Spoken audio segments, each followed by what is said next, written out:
he will be back at some stage as soon as he's got time. He's got 2 children, and his job is very demanding right now. And I too have been pretty busy myself because I'm getting married in less than a month from now. And so I've been, my personal life is not really a matter of public record, where it's not of any interest. It doesn't conflict in any way with my professional work and with my, activities online, the campaigning and stuff like that. So just in general, there's been lots going on in my personal life as well. So I didn't have much time to record myself, but hopefully that's going to change very soon. Okay, so ever since we made a front page of Slashdot, which is a good way of sort of giving some validation to the show, to the message of the show. I've also had, as usual, rise in personal attacks,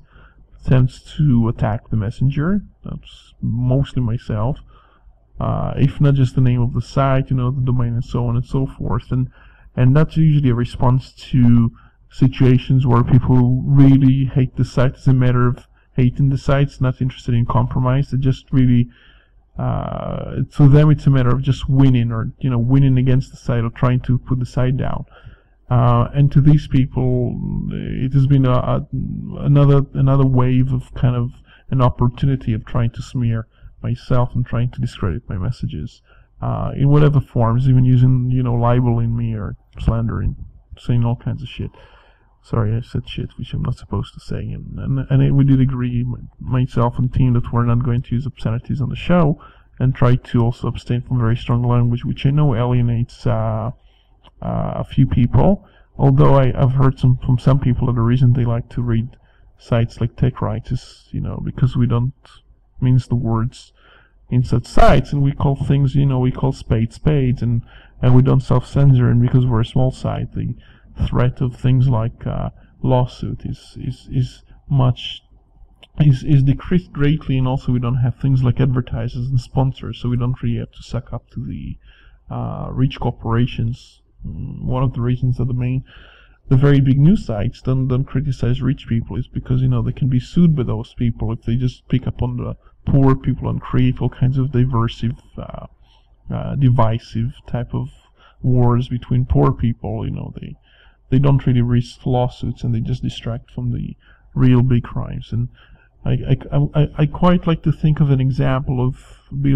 good and the bad when I think of Max Kaiser, when he covers, now he works with Russia Today, but he covers quite a few of those things about Wall Street for quite a long period of time, and he uses the word, terms like financial terrorists and banksters and things, which might be, as a terminology, it might be accurate enough if you actually go on and explain it, but it does alienate some people and prevent all kinds of publications like the Financial Times or New York Times and TV from, citing them quite so often, because they use these really strong words, and people might be scared about what they might say. But here on this show, we've always been fairly polite, and we try not to generate hate or to incite against companies or something like that. We do try to comment on things we're very familiar with, so things like copyrights and patents are something we're inherently familiar with, and with experience of years dealing with the subjects. And it's a very important subject. If you look around blogs, this is what gets more attention for a good reason. It's more about the attacks on the natural, healthy progression of free open source software in the world, in the industry. So all this disinformation and personal attacks on free software, and something we have to do some research on and to try and explain on the show, and we've done it for quite a few years. And several blogs, and even like entire domain names with sites dedicated just for the personal attack and Techrights have been created, and I've seen the same thing happening to OpenBytes, the site of my co-host Tim. And the intention there is just to basically deflect attention, to threaten the person, to discourage the person, and it obviously doesn't work, and we just ignore those who obviously, by definition, acting like internet trolls, and not even being polite, not even being truthful, and just trying to flood sites and to cause disruption and be provocative for the sake of being provocative. And in our sites and podcasts, we're not trying to do things for dramatic effect or say things just because we think will just get us more attention, but we do try to be factual about things. And if you don't agree with something, you can always just, send us a comment or something and correct us. So we do try to, just give the facts as we see them, the observations, not necessarily trying to conform and adhere to what we're seeing in mainstream sites. Sites like the BBC, for example, would stick to very simple terms and try to explain things to people in a way that doesn't challenge what they already know about. So they're not going to explain to you too much about, alternative browsers, because they will assume you're just using the same browsers as most people at least used to do, or people who are watching the BBC might use, and that's Internet Explorer, and they'll just call it, the browser or the internet, and computers is just computers, and forget about operating system. They're not going to descend to the level of operating system and applications too much, because that's not the purpose of shows like, the ones they have in Click, the one they have in BBC is Click, for example, BBC Click, where the level, if that was a podcast or an audiocast, as we prefer to call it, it just would be very, very shallow. And it is a very shallow show, and it talks about things without mentioning brands, and basically without mentioning brands, because everything is basically Microsoft and Office and things like that. Microsoft Windows and Office and antivirus, of course, for Windows, and that's all they can approach without actually asserting that, this is just one type of computing universe among several that may exist.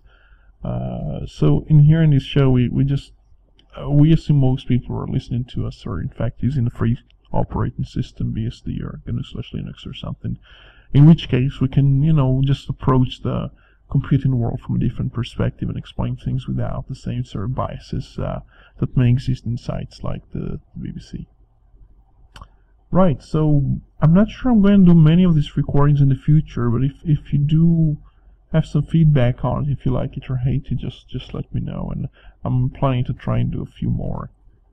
in the coming, in the remainder of the month, and maybe in the coming week I'll have another chance to record something. Several sites have responded to the fact that we got some more attention, especially with the 5 episodes which we did with Stallman, and that sort of shows that at least we have some impact. We got 20 comments in Slashdot, where we had our one of our previous episodes linked. We got over 500 comments, so it's quite encouraging to see all that. We have some impact, even though we're not preparing anything specific, but we are just being here and discussing things and getting the word out and speaking to people of interest. And when behind the scenes we also speak about several issues, quite transparent discussions with fairly well-regarded individuals and renowned individuals, people like presidents of several things and heads of companies. And although they may not be sort of publicly associated themselves with with TechBytes or Techrights or OpenBytes, by making themselves public by leaving a comment or something, they are actually reading and listening to these things, and I know because I hear from them. They send me emails and things like that. And some of the translated articles, that we've had. I mean, I myself had some translations. I think several hundreds of translations of my articles to other languages, and being handed over, photocopied and